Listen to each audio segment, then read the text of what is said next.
আশা করি সবাই ভালো আছেন।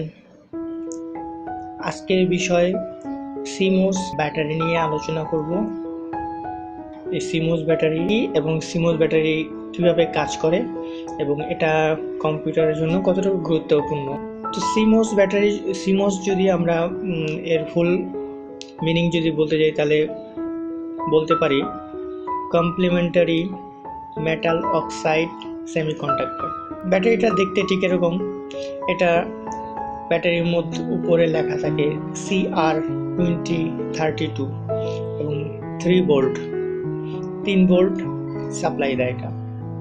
আর এটার কাজ হলো এই ডেট অ্যান্ড টাইমটা আমরা যখন দেখতে পাচ্ছি, যেমন এখন কারেন্ট ডেটটা আমাদের আছে এখানে,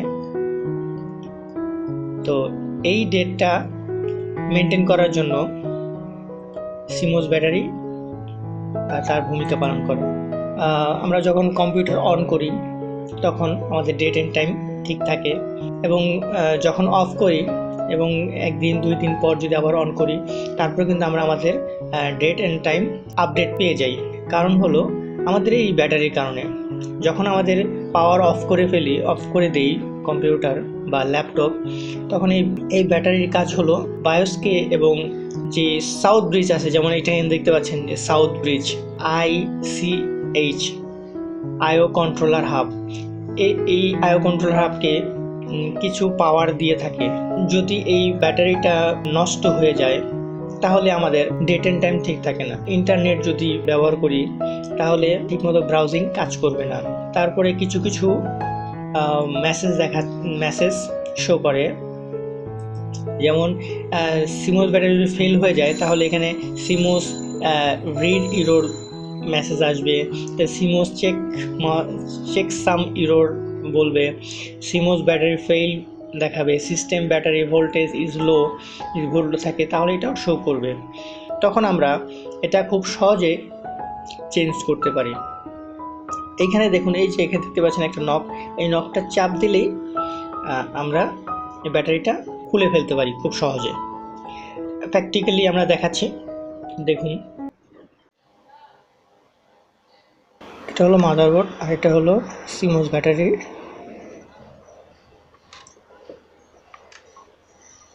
এইখানে যে লকটা দেখতে পাচ্ছেন, এরকম একটা টেস্টার নেবেন, অথবা টেস্টার যদি না থাকে তাহলে পেন্সিল অথবা কলম নেবেন। ঠিক এই মাথাটা, সুচালো মাথাটা, এইখানে যে নকটা আছে নকটার মধ্যে চাপ দিবেন। চাপ দিলেই এই যে নকটা দেখতে পাচ্ছেন, এটা এই নকটা চাপ।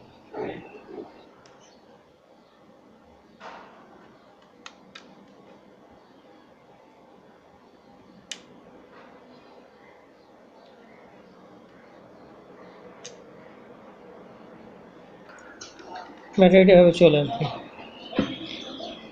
তো নতুন ব্যাটারি পারচেস করে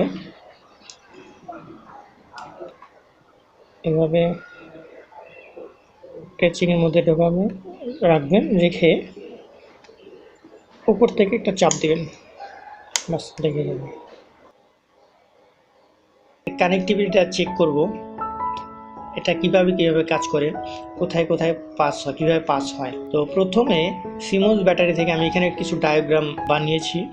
যেমন CMOS ব্যাটারি, এখান থেকে প্রথম পাওয়ার সাপ্লাইটা SMD রেজিস্টার, মানে SMD বলতে এখানে সারফেস মাউন্ট ডিভাইস, মানে ছোট রেজিস্টার, সেই রেজিস্টারের প্রথমে সাপ্লাই হয়।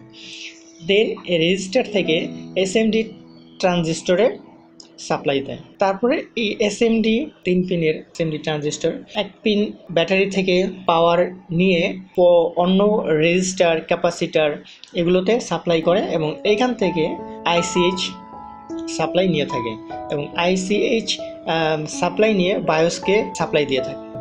আর আরেকটা লেগ আছে এখানে ট্রানজিস্টরের, যখন আমরা কম্পিউটার অন করি তখন ওই লেগ থেকে ডাইরেক্ট পাওয়ার সাপ্লাই থেকে 3 ভোল্ট সাপ্লাই চলে আসে, তখন সেই সাপ্লাই আবার ICH চলে যায়। ব্যাটারির কাজ হলো যখন আমাদের কম্পিউটার অফ থাকে তখন তার কাজ এই ICHকে পাওয়ার প্রদান করা।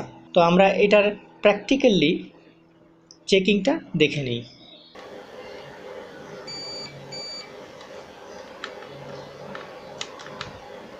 এটা হলো ব্যাটারি হোল্ডার।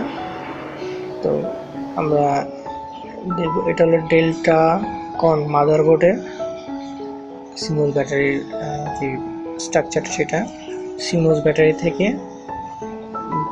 লাইনটা আমাদের এসএমডি রেজিস্টারে আসবে।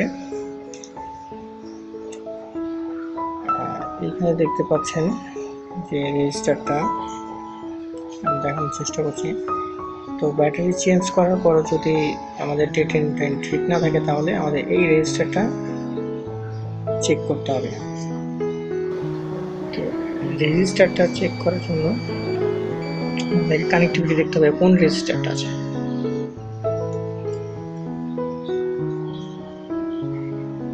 দেন এখানে যে এসএমজি ট্রানজিস্টরটা আছে 3 পিনের, সেটাও চেক করতে হবে। কোন সেটাও ট্রেসিং করতে হবে যে ওটার সাথে কানেকশন কোন ট্রানজিস্টরের সাথে, সেই ট্রানজিস্টরটাও চেক করতে হবে।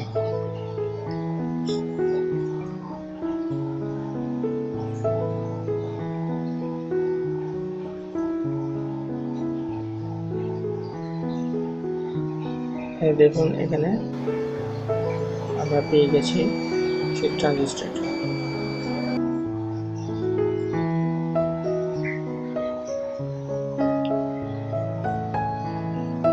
এখন এই আবার ডায়াগ্রাম দেখাচ্ছি। সিমোস ব্যাটারি থেকে আমরা চেকিং করেছি আমাদের এসএমজি যে রেজিস্টার আছে সেই রেজিস্টার আসছে। দেন চেকিং করলাম এসএমজি ট্রানজিস্টর 3 পিনের। এখন এই ট্রানজিস্টর থেকে পরবর্তী যে ক্যাপাসিটর রেজিস্টার আছে সেখানে সাপ্লাই চলে গেছে।